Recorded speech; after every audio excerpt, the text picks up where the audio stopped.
We've almost reached the end of our course, and it's time to review the story so far. So let's take a brief look at what we've been able to accomplish. We've picked up some production skills along the way, from interface customization to drawing and transforming assets, and even organizing our library. We've spent a lot of time in the timeline talking about layers, frames and keyframes, guides and masks, working with multiple frames, and even copying and pasting frames. We also managed to integrate almost everything we've learned in one form or another in our final project. Let's take a look at where we stand. Let's go up to Control Test Movie.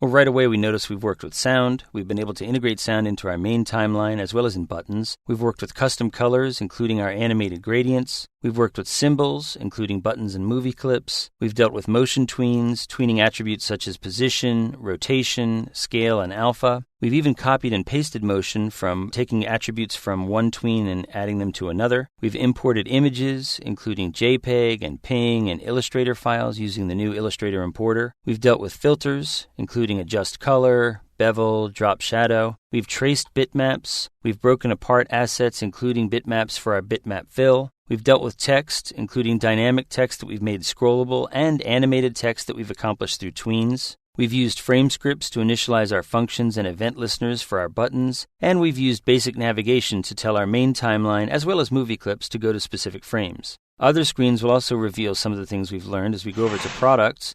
We know that we've learned to import Photoshop files with the new PSD importer. We've worked with static text. As we go over to Gallery, we've seen that we've worked with components, including ActionScript control of components. We've dealt with filter special effects, including our button that automatically creates button assets even though we haven't prepared the bitmap files to do so. We've also dealt with video encoding and video playback using our FLV playback component. And we've even added blend modes so that we can composite images that have opaque backgrounds into our file. We've also dealt with some things outside our final project, including motion guides, custom easing, and even Flash-specific blend modes, such as the pre-composition layer blend mode. But there are still a few things that are missing. We haven't integrated our shape tweening snow avalanche into our file, and we haven't fulfilled the promise of working with animated buttons. So let's go ahead and develop those skills now.